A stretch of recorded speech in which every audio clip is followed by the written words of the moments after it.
ವಚನ ಸತ್ಯ ವಚನ, ಭೂಮಿಗೆ ಬಂದ ವಚನ.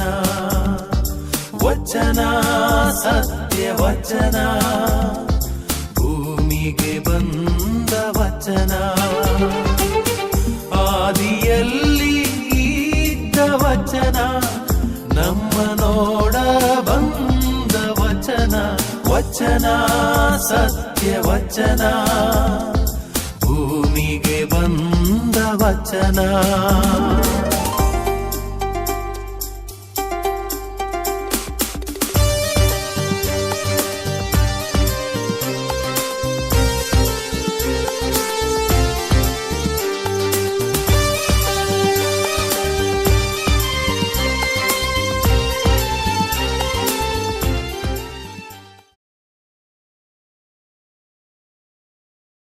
ಪ್ರಿಯರೇ, ವಚನಾಮೃತ ಕಾರ್ಯಕ್ರಮಕ್ಕೆ ನಿಮ್ಮೆಲ್ಲರನ್ನು ಸ್ವಾಗತಿಸುತ್ತೇನೆ. ದೇವರ ವಾಕ್ಯವನ್ನು ಆಲಿಸಿಕೊಂಡು ಇವತ್ತಿನ ದಿನದ ಈ ಧ್ಯಾನವನ್ನು ನಾವೀಗ ಆರಂಭ ಮಾಡೋಣ. ಸಂತ ಲೂಕನು ಬರೆದ ಸುವಾರ್ತೆ ಅಧ್ಯಾಯ 2 ವಾಕ್ಯ 1-7 ತನಕ. ಕ್ರಿಸ್ತೇಸುವಿನ ಜನನ. ಆ ಕಾಲದಲ್ಲಿ ಚಕ್ರವರ್ತಿ ಅಗೊಸ್ತಸನು ತನ್ನ ಸಾಮ್ರಾಜ್ಯದಲ್ಲೆಲ್ಲ ಜನಗಣತಿಯಾಗಬೇಕೆಂದು ಆಜ್ಞೆ ಹೊರಡಿಸಿದನು. ಮೊಟ್ಟ ಮೊದಲನೆಯ ಆ ಜನಗಣತಿ ಕ್ಯುರೇನಿಯ ಸಿರಿಯ ನಾಡಿಗೆ ರಾಜ್ಯಪಾಲನಾಗಿದ್ದಾಗ ನಡೆಯಿತು. ಆಗ ಎಲ್ಲರೂ ತಮ್ಮ ಹೆಸರನ್ನು ದಾಖಲು ಮಾಡಿಸಿಕೊಳ್ಳಲು ತಮ್ಮ ತಮ್ಮ ಊರುಗಳಿಗೆ ಹೊರಟರು. ಜೋಸೆಫನು ದಾವೀದನ ಮನೆತನದವನು ಹಾಗೂ ಗೋತ್ರದವನು. ಆದುದರಿಂದ ಅವನು ಗಲಿಲೆಯ ಪ್ರಾಂತ್ಯದ ನಜರೇತ್ ಎಂಬ ಊರಿನಿಂದ ಹೊರಟು ಜುದೇಯ ನಾಡಿನ ಬೆತ್ಲೆಹೆಮ್ ಎಂಬ ದಾವೀದನ ಊರಿಗೆ ಹೋದನು.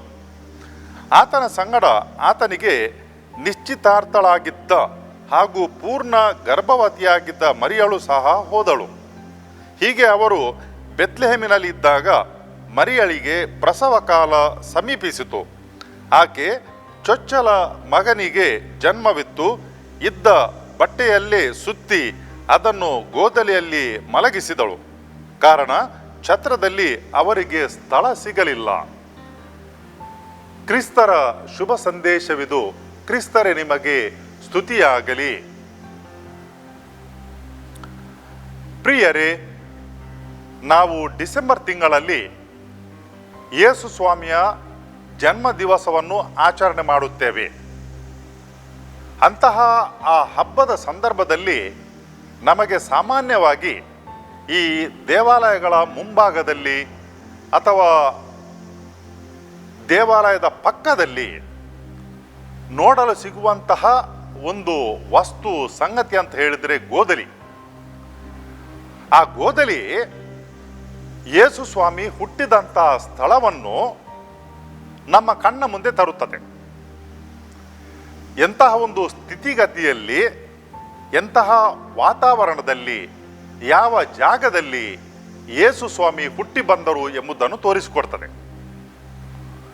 ಯೇಸು ಸ್ವಾಮಿ ನಾವು ತಿಳ್ಕೊಳ್ಬಹುದು, ಅವರು ಎಲ್ಲರ ಹಾಗೆ ಕೇವಲ ಮಾನವರಾಗಿರಲಿಲ್ಲ, ಅವರು ದೇವರ ಕುಮಾರರಾಗಿದ್ದರು.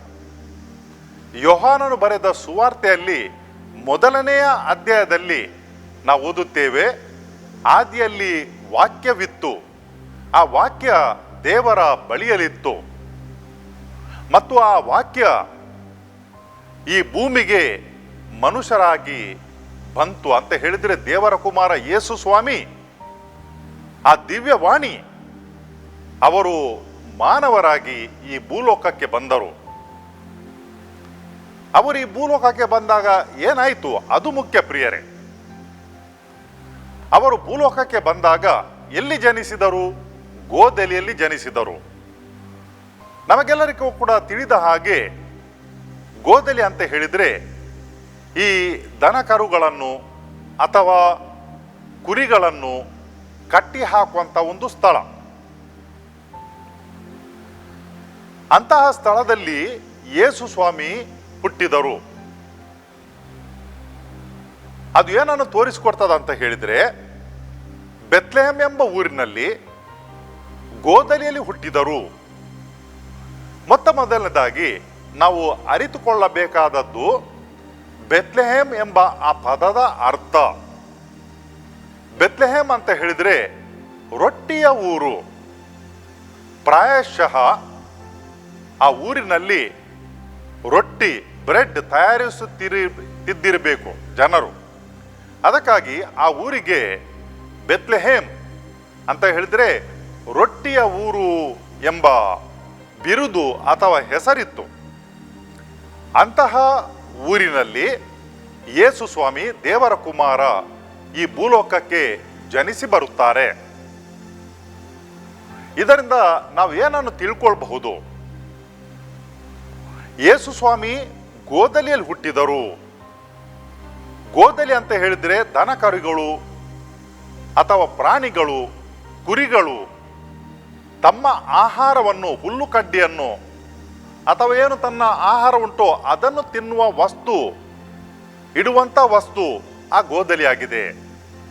ಅಂತಹ ಜಾಗದಲ್ಲಿ ಯೇಸು ಸ್ವಾಮಿ ಮನುಷ್ಯರಾಗಿ ಹುಟ್ಟಿ ಬಂದರು. ಈ ಘಟನೆ ಏನು ತೋರ್ಪಡಿಸುತ್ತದೆ ಅಂತ ಹೇಳಿದ್ರೆ, ನಾವು ಮುಂದಕ್ಕೆ ಯೋಹಾನನು ಬರೆದ ಸುವಾರ್ತೆಯಲ್ಲಿ 6ನೇ ಅಧ್ಯಾಯದಲ್ಲಿ ನಾವು ಅಲ್ಲಿ ಯೇಸು ಸ್ವಾಮಿ ಪ್ರವಚನ ಮಾಡುವುದನ್ನು ನೋಡುತ್ತೇವೆ. ಯಾರು ನನ್ನ ಶರೀರವನ್ನು ಭುಜಿಸುತ್ತಾರೋ, ಯಾರು ತನ್ನ ರಕ್ತವನ್ನು ಪಾನ ಮಾಡುತ್ತಾರೋ ಅವರು ಎಂದೆಂದಿಗೂ ಕೂಡ ಸಾಯುವುದಿಲ್ಲ, ಅವರು ಸತ್ತರೂ ಕೂಡ ಜೀವಂತವಾಗಿರುವರು ಸ್ವರ್ಗಲೋಕದಲ್ಲಿ ತನ್ನ ಪಿತದೇವನಲ್ಲಿ ಅಂತ ಯೇಸು ಸ್ವಾಮಿ ಹೇಳುತ್ತಾರೆ. ಅದರ ಮುನ್ಸೂಚನೆಯಾಗಿ ತನ್ನ ಜನನದಲ್ಲಿ ಯೇಸು ಸ್ವಾಮಿ ಈ ಗೋದಲಿಯಲ್ಲಿ ಹುಟ್ಟು ಬರುತ್ತಾರೆ. ದನಕರುಗಳು ಆಹಾರ ತಿನ್ನುವಂತ ಆ ಒಂದು ಜಾಗದಲ್ಲಿ, ರೊಟ್ಟಿಯ ಊರಿನಲ್ಲಿ ಯೇಸು ಸ್ವಾಮಿ ಈ ಪ್ರಪಂಚದೆಲ್ಲ ಕಡೆ ಜನರಿಗೆ ಆಹಾರವಾಗಿ ಬಂದರು. ಯಾರೆಲ್ಲರೂ ಕೂಡ ಯೇಸು ಸ್ವಾಮಿಯ ದೇಹವನ್ನು ಭುಜಿಸುತ್ತಾರೋ ಪರಮ ಪ್ರಸಾದದಲ್ಲಿ ಅವರೆಲ್ಲರಿಗೆ ಕೂಡ ಅನಂತ ಜೀವ ದೊರಕುವುದು. ಅವರು ಸತ್ತರೂ ಕೂಡ ಯೇಸು ಸ್ವಾಮಿಯಲ್ಲಿ ಪುನರುತ್ಥಾನರಾಗುವರು. ದೇವರಲ್ಲಿ ಅನಂತಕ್ಕೆ ಅಂತ್ಯ ಇಲ್ಲದಂತಹ ಆ ಒಂದು ಜೀವನವನ್ನು ಜೀವಿಸುವರು, ಜೀವವನ್ನು ಪಡೆಯುವರು, ಸಜ್ಜೀವವನ್ನು ಪಡೆಯುವರು.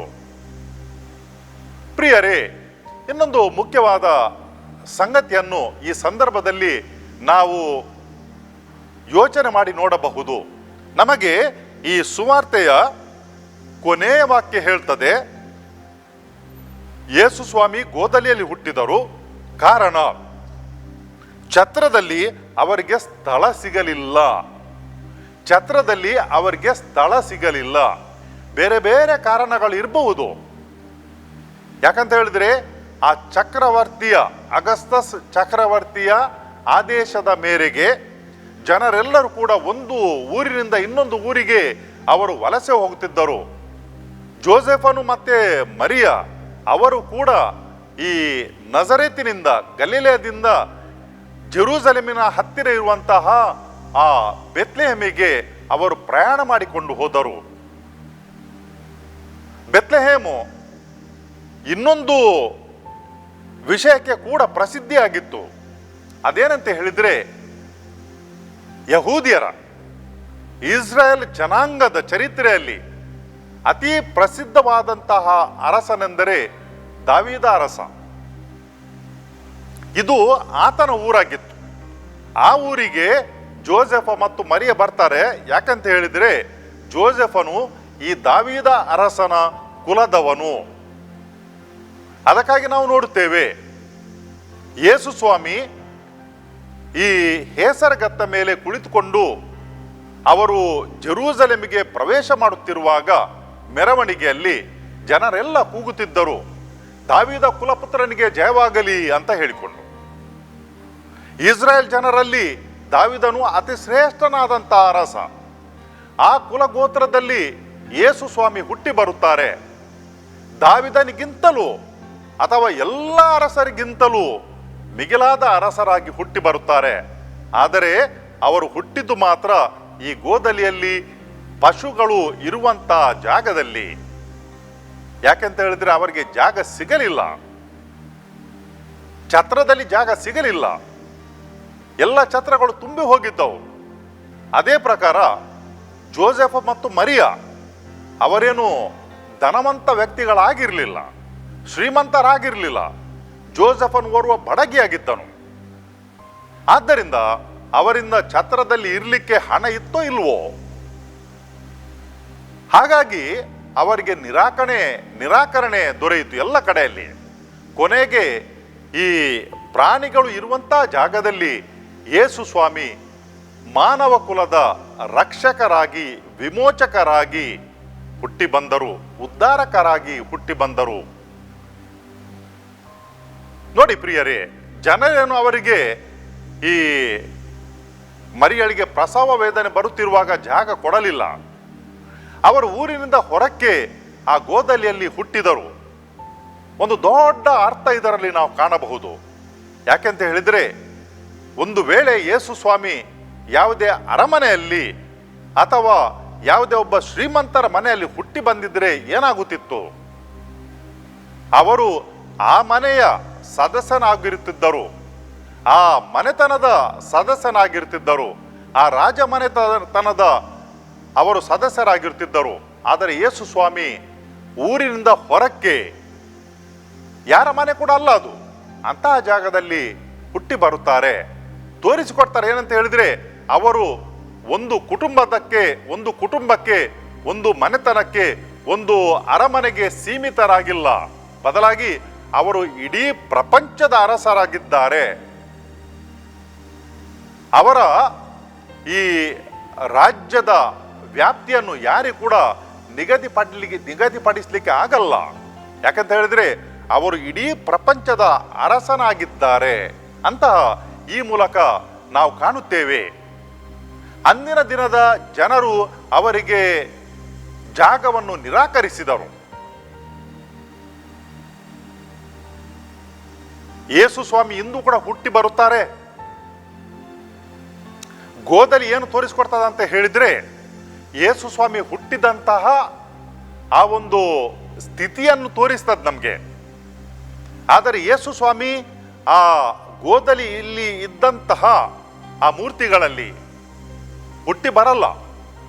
ಅವರು ಹುಟ್ಟಿ ಬರುವುದು ಎಲ್ಲಿ ಅಂತ ಹೇಳಿದರೆ, ಇವತ್ತು ನಮ್ಮ ಹೃದಯದಲ್ಲಿ ಹುಟ್ಟಿ ಬರುತ್ತಾರೆ, ನಮ್ಮ ಅಂತಃಕರಣದಲ್ಲಿ ಅವರು ವಾಸ ಮಾಡ್ತಾರೆ, ನಮ್ಮ ಮನದಾಳದಲ್ಲಿ ಅವರು ಹುಟ್ಟುತ್ತಾರೆ. ಅದಕ್ಕಾಗಿ ಅಂದಿನ ಜನರು ಯೇಸು ಸ್ವಾಮಿಗೆ ತಿರಸ್ಕಾರ ಮಾಡಿದರು, ನಿರಾಕರಣೆ ಮಾಡಿದರು. ಇವತ್ತು ಕೂಡ ನಾವು ಹಾಗೇನೆ ಮಾಡಲಿಕ್ಕೆ ಸಾಧ್ಯ ಉಂಟು ಪ್ರಿಯರೇ. ಹಾಗಾಗಿ ಅವರು ನಮ್ಮಲ್ಲಿ ಹುಟ್ಟಿ ಬರಲಿಕ್ಕೆ ಇಚ್ಛಿಸಿದರೆ ಕೂಡ ನಾವು ಅವರಿಗೆ ನೆರವು ಅಥವಾ ಸಹಕಾರ ನೀಡದಿದ್ದರೆ ಅವರು ನಮ್ಮಲ್ಲಿ ಹುಟ್ಟಲಿಕ್ಕೆ ಸಾಧ್ಯವಿಲ್ಲ. ಯಾವ ರೀತಿಯಲ್ಲಿ ನಾವು ಅವರನ್ನು ದೂರಕ್ಕೆ ಸರಿಸಬಹುದು? ಯಾವ ರೀತಿ ಅಂತ ಹೇಳಿದ್ರೆ, ಯಾವಾಗ ನಾವು ತಾನು ಮತ್ತು ತನ್ನ ಕುಟುಂಬ ಇತರರ ತಂಟೆಗೆ ತಾನು ಹೋಗಲ್ಲ, ಅಥವಾ ಇತರರು ತನ್ನ ತಂಟೆಗೆ ಬರಬಾರದು ಎಂಬ ಒಂದು ಸ್ವಾರ್ಥದ ಚಿಂತನೆ ಯಾವಾಗ ಇರ್ತದೋ ಅಂಥವರಲ್ಲಿ ಪರರಿಗೆ ಜಾಗ ಇರಲ್ಲ. ಸ್ವಾರ್ಥ ಜನರು, ಅವರ ಮನಸ್ಸು ಇಕ್ಕಟ್ಟಾಗಿರ್ತದೆ, ಅವರ ಮನಸ್ಸು ತುಂಬ ಚಿಕ್ಕದಾಗಿರ್ತದೆ. ಅಂಥವರಲ್ಲಿ ದೇವರು ಹುಟ್ಟಿ ಬರಲಿಕ್ಕೆ ಸಾಧ್ಯ ಇಲ್ಲ. ಯಾವಾಗ ಮನುಷ್ಯನು ತನ್ನ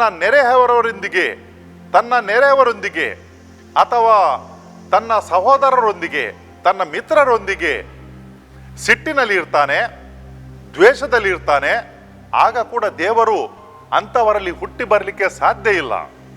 ಯಾಕಂತ ಹೇಳಿದ್ರೆ ನಾವು ನೋಡ್ತೇವೆ, ಯೇಸು ಸ್ವಾಮಿ ಈ ಪ್ರಪಂಚಕ್ಕೆ ಬರ್ತಾರೆ ನಮ್ಮ ಮುಖಾಂತರ, ಪರರ ಮುಖಾಂತರ ನಮ್ಮಲ್ಲಿಗೆ ಬರ್ತಾರೆ, ನಮ್ಮ ಮುಖಾಂತರ ಅವರು ಬೇರೆಯವರಲ್ಲಿ ಬರ್ತಾರೆ. ಅದಕ್ಕಾಗಿ ನಾವೊಂದು ವೇಳೆ ಒಬ್ಬರು ಇನ್ನೊಬ್ಬರ ಮುಖವನ್ನು ನೋಡದೇ ಇದ್ದರೆ, ನಾವೊಂದು ವೇಳೆ ಒಬ್ಬರು ಇನ್ನೊಬ್ಬರ ಪರಸ್ಪರ ಪ್ರೀತಿ ಸ್ನೇಹದಲ್ಲಿ ಇರದಿದ್ದರೆ ನಮ್ಮಲ್ಲಿ ಬರಲಿಕ್ಕೆ ಅವರಿಗೆ ಸಾಧ್ಯವಾಗಲ್ಲ. ಯಾಕಂತ ಹೇಳಿದ್ರೆ ನಾವು ನಮ್ಮ ಹೃದಯದ ಬಾಗಿಲನ್ನು ಮುಚ್ಚಿ ಇಡುತ್ತೇವೆ. ಇತರರಿಗೆ ನಮ್ಮ ಜೀವನದಲ್ಲಿ ಬರಲಿಕ್ಕೆ ಸಿಟ್ಟಿನಿಂದಾಗಿ, ದ್ವೇಷದಿಂದಾಗಿ. ಅದೇ ಪ್ರಕಾರ ಪ್ರಿಯರೇ, ಒಂದು ವೇಳೆ ನಾವು ನಮ್ಮ ಜೀವನದಲ್ಲಿ ಅನ್ಯಾಯದ ದಾರಿಯಲ್ಲಿ ನಡೆದರೆ ಅನೇಕರಿಗೆ ನಾವು ತೊಂದರೆಯನ್ನು ಉಂಟು ಮಾಡುತ್ತೇವೆ. ದೇವರು ಇದನ್ನು ಸಹಿಸಿಕೊಳ್ಳುವುದಿಲ್ಲ.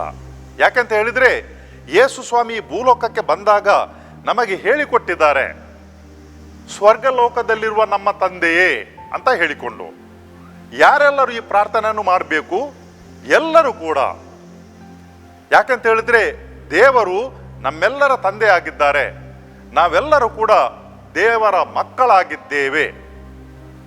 ಅದಕ್ಕಾಗಿ ನಾವು ಇತರರಲ್ಲಿ ಮತ್ಸರ ಪಟ್ಟರೆ, ದ್ವೇಷ ಸಾಧಿಸಿದರೆ ದೇವರು ನಮ್ಮಲ್ಲಿ ಬರಲಿಕ್ಕೆ ಅಸಾಧ್ಯವಾಗುತ್ತದೆ. ನಾವು ಇನ್ನೊಬ್ಬರಲ್ಲಿ ದೇವರನ್ನು ಕಾಣದೇ ಇದ್ದರೆ ನಾವು ದೇವರಿಗೆ ತಪ್ಪಿ ಹೋಗುತ್ತೇವೆ. ಪ್ರಿಯರೇ, ನಾವು ಈ ಪ್ರಪಂಚದಲ್ಲಿ ದೀರ್ಘಕಾಲಕ್ಕೆ ಇರುವುದಿಲ್ಲ. ಎಷ್ಟೇ ದೀರ್ಘಕಾಲ ಅಂತ ಹೇಳಿದರೆ ಅದಕ್ಕೆ ಒಂದು ಮಿತಿ ಉಂಟು. ಕೆಲವು ವರ್ಷಗಳ ಹಿಂದೆ, ದಶಕಗಳ ಹಿಂದೆ ಮನುಷ್ಯನು 40-50 ವರ್ಷ ಅಥವಾ 60 ವರ್ಷ ಬದುಕುತ್ತಿದ್ದನು. ಆದರೆ ಇತ್ತೀಚೆಗೆ ನಾವು ನೋಡುತ್ತೇವೆ, ಒಳ್ಳೆಯ ಆಹಾರ ಸೇವನೆಯಿಂದಾಗಿ, ಒಳ್ಳೆಯ ಚಿಕಿತ್ಸೆಯಿಂದಾಗಿ ಮನುಷ್ಯನ ಆಯುಷ್ಯ ಅದು ವೃದ್ಧಿಯಾಗಿದೆ. ಆದರೆ ಎಷ್ಟೇ ವೃದ್ಧಿಯಾದರೂ ಕೂಡ ಪ್ರಿಯರೇ, ಒಂದಲ್ಲ ಒಂದು ದಿವಸ ನಾವು ಈ ಪ್ರಪಂಚವನ್ನು ಬಿಟ್ಟು ಹೋಗಲೇಬೇಕು. ಆಗ ಈ ಪ್ರಪಂಚವನ್ನು ಬಿಟ್ಟು ಹೋಗುವಾಗ ನಮ್ಮ ಜೊತೆ ನಾವು ಏನನ್ನು ಕೊಂಡೊಯ್ಯಲಿಕ್ಕೆ ಸಾಧ್ಯ ಅಂತ ಹೇಳಿದರೆ, ನಾವೇನು ಒಳಿತನ್ನು ಮಾಡಿದ್ದೇವೆ ಅದು ಮಾತ್ರ ವಿನಃ ನಮ್ಮ ಜೀವನದಲ್ಲಿ ಏನು ಸಾಧಿಸಿದ್ದೇವೆ, ಎಷ್ಟನ್ನು ಗಳಿಸಿದ್ದೇವೆ, ಏನು ಅಧಿಕಾರವನ್ನು ಪಡೆದಿದ್ದೇವೆ, ಅದೆಲ್ಲ ನಮ್ಮ ಜೊತೆ ಬರಲ್ಲ. ಅದೆಲ್ಲ ನಮ್ಮ ಜೊತೆಗೆ ಬರಲ್ಲ. ಅದಕ್ಕಾಗಿ ನಾವು ಒಂದು ವೇಳೆ ಪರಸ್ಪರ ಒಬ್ಬರು ಇನ್ನೊಬ್ಬರಲ್ಲಿ ಪ್ರೀತಿಯಿಂದ ಇದ್ದರೆ, ಸ್ನೇಹದಿಂದ ಇದ್ದರೆ, ನಾವು ಅವರಲ್ಲಿ ಇತರರಲ್ಲಿ ಕೂಡ ದೇವರನ್ನು ಕಾಣಲಿಕ್ಕೆ ಸಾಧ್ಯ. ನಮಗೆ ಒಂದು ಒಳ್ಳೆಯ ಸಂಸ್ಕೃತಿ ಉಂಟು. ನಾವು ಯಾರನ್ನು ಭೇಟಿಯಾದಾಗ ನಾವು ನಮಸ್ಕಾರ ಮಾಡುತ್ತೇವೆ, ನಮಸ್ತೆ ಹೇಳುತ್ತೇವೆ. ಒಂದು ಅರ್ಥಪೂರ್ಣವಾದಂಥ ಈ ಒಂದು ಸಂಕೇತ. ನಾವು ಅದರ ಅರ್ಥ ಏನಂತ ಹೇಳಿದ್ರೆ, ಇನ್ನೊಬ್ಬರಲ್ಲಿ ಇರುವಂತಹ ದೇವರನ್ನು ನಾವು ಗುರುತಿಸುತ್ತೇವೆ, ಗೌರವಿಸುತ್ತೇವೆ ಅಂತ ಅರ್ಥ. ಕೈ ಮುಗಿದು ಅವರಿಗೆ ಗೌರವ ಸಲ್ಲಿಸುವಾಗ ಅವರಲ್ಲಿ ಪ್ರಸನ್ನರಾಗಿರುವಂತಹ ದೇವರಿಗೆ ನಾವು ಗೌರವವನ್ನು ಸಲ್ಲಿಸುತ್ತೇವೆ. ಯಾವಾಗ ನಮ್ಮಲ್ಲಿ ಆ ಔದಾರ್ಯತೆ ಉಂಟೋ ಆಗ ದೇವರು ನಮ್ಮ ಹೃದಯದಲ್ಲಿ ಕೂಡ ಹುಟ್ಟಿ ಬರುತ್ತಾರೆ, ನಮ್ಮಲ್ಲಿ ಕೂಡ ಅವರು ಪ್ರಸನ್ನರಾಗಿರುತ್ತಾರೆ. ಅದಕ್ಕಾಗಿ ನಾವು ಬೇರೆ ಬೇರೆ ರೀತಿಯಲ್ಲಿ ದೇವರನ್ನು ನಮ್ಮಿಂದ ದೂರಕ್ಕೆ ಸರಿಸಬಹುದು, ಬೇರೆ ಬೇರೆ ವಿಧಾನಗಳಲ್ಲಿ ದೇವರನ್ನು ನಮ್ಮಲ್ಲಿ ಸ್ವಾಗತಿಸಿಕೊಳ್ಳಬಹುದು.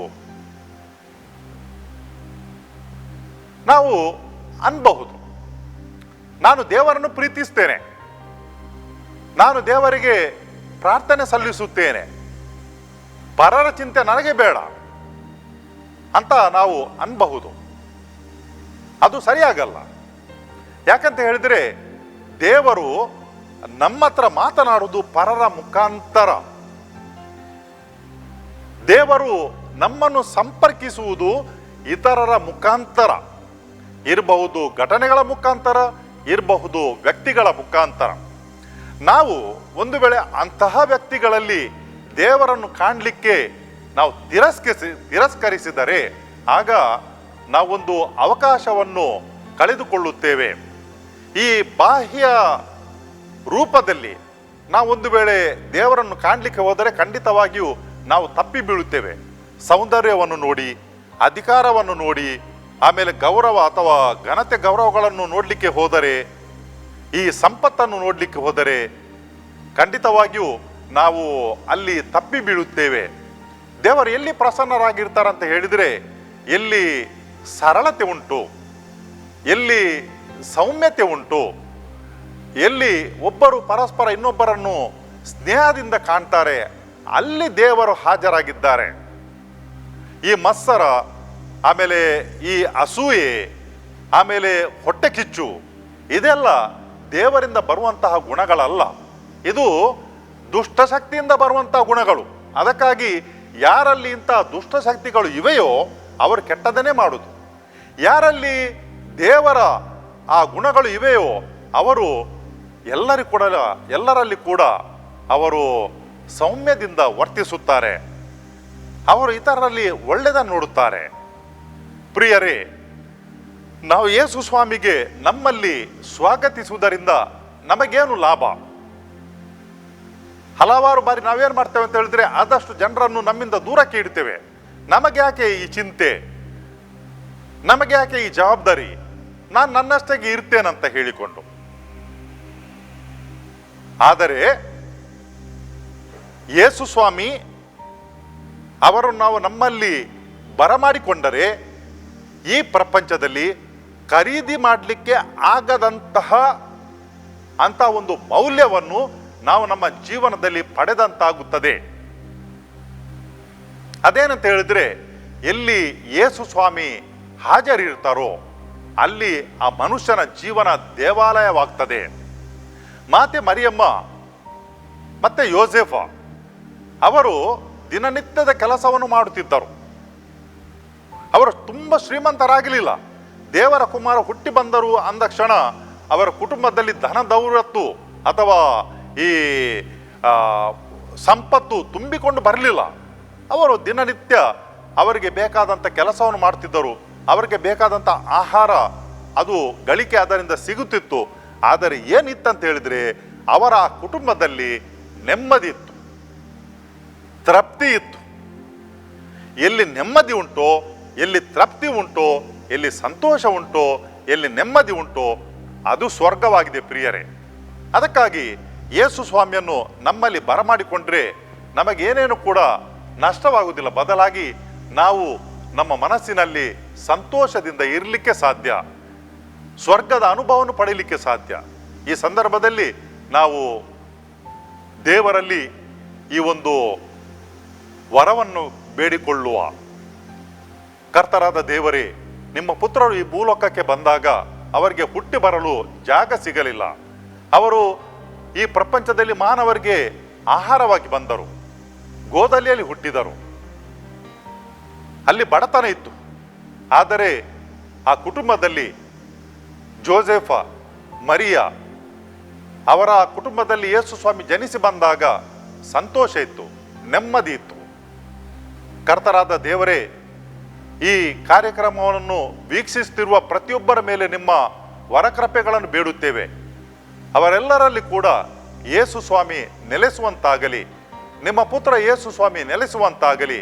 ಅವರ ಜೀವನದಲ್ಲಿ ತೃಪ್ತಿ, ನೆಮ್ಮದಿ, ಸಂತೋಷ ಇರಲಿ.